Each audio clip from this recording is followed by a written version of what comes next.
Items on your checklist ready. Have a great night. We'll see you back here tomorrow on the War on Terror, the hunt for the killers. I'm John Scott. Good night. The O'Reilly Factor is on. Tonight, the terror continues. 2 postal workers are dead, and anthrax may be involved. We'll have the very latest for you. The Bush administration has a major problem on its hands with Saudi Arabia. That country is aiding terrorists while supplying America with the oil we need. What should we do? And New York Governor George Pataki refuses to answer questions about money for the suffering families. Caution, you're about to enter a no-spin zone. Factor begins in 90 seconds.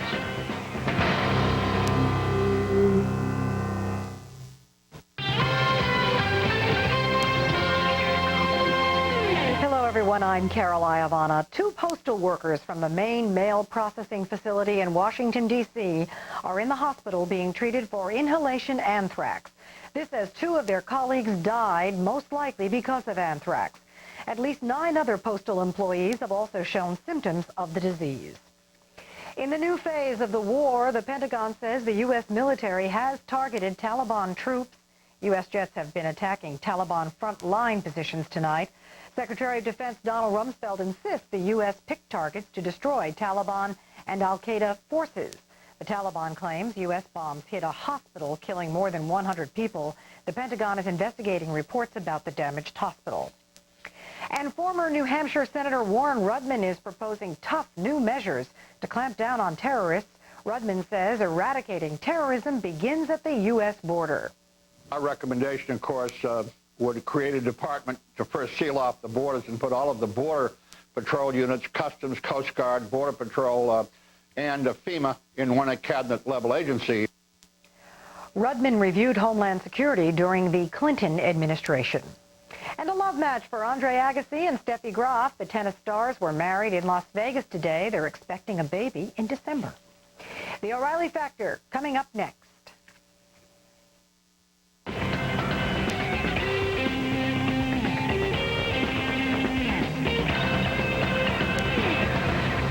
Hi, I'm Bill O'Reilly. Thanks for watching us tonight. First of all, a big salute to the nation's postal workers who continue to deliver the mail despite this anthrax business. We should all thank these courageous men and women in person.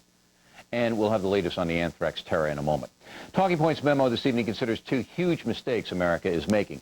As you know, the Factor has been reporting on the money being raised to help the families of the victims. Hundreds of these families have contacted us saying they're desperate for help that is very slow in coming. The New York Post is reporting that less than 10% of the money raised has been distributed so far. That's 41 days after the attack. Things are chaotic, to say the least. The Tribute to Heroes telethon that all the networks ran resulted in $150 million in pledges. Less than a quarter of that money has actually been collected. And a good portion of that money that has been collected is being paid to people working for the charities. Right now, there are 160 separate charities. Trucking costs, warehouse costs, check writing costs, utilities, phones, on and on. What is desperately needed here is federal oversight. The state of New York simply can't handle it. Attorney General Eliot Spitzer will not come on the Factor. His staff tells us he doesn't have the power to police the charities. They say he's encouraging cooperation among the money raisers and is meeting with them daily. Mr. Spitzer also says that it will take until next year for his office to get any paperwork from the charities. In the meantime, those charities do whatever they want to do with no oversight at all. Governor Pataki simply will not address the issue. His staff says he is unavailable to the Factor, but he's been available to just about every other news program on the face of the earth. And, of course, he showed up at the Benefit Rock concert at Madison Square Garden over the weekend. You're seeing him right there now. Mr. Pataki has the power to issue direct orders, executive orders, to the charities that do business in New York.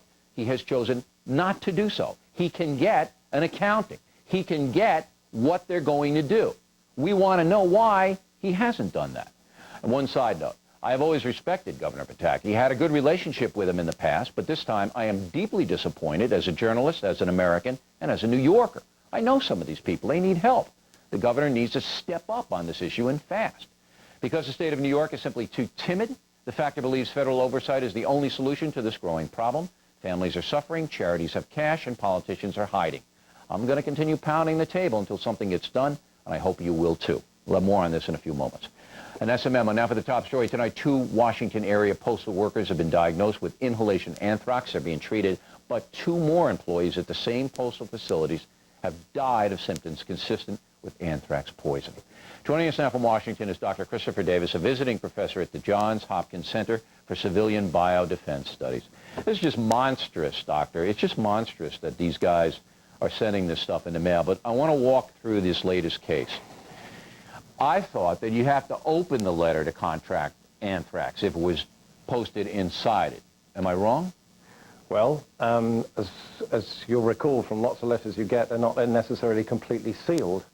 And there can be a bellows effect, if you like, in bulk mail, whereby air could be sucked in and out of the letter and some of the respirable particles could get out in the atmosphere. That's one thought. I'm sure the authorities are sifting through the possibilities. Another thought, of course, is that perhaps a letter containing the material was damaged in the machinery, in the sorting and machinery in the building. I can't presume to know exactly what machinery is used today, but if that were to be the case, then we would have an aerosol of respirable particles. So if somebody was near a machine and the letters are going through and it just tore it a little, it might be just some cloud come out and hit somebody. But you can't dip a letter into anthrax or something like a batter and then have it dry, and then anybody who touched it or came into contact would get anthrax. That's not possible. This is going a bit far. I mean, all the cases that we've seen so far are anthrax which has been dried and powdered and put inside the letters. So I think that's stretching things. Okay, now there are 2 types of anthrax. The one is the skin, which is easily treatable, and the other one is what they call the inhalation anthrax. Both can be put in letters? Well, it's only one thing, and there are 3 types by eating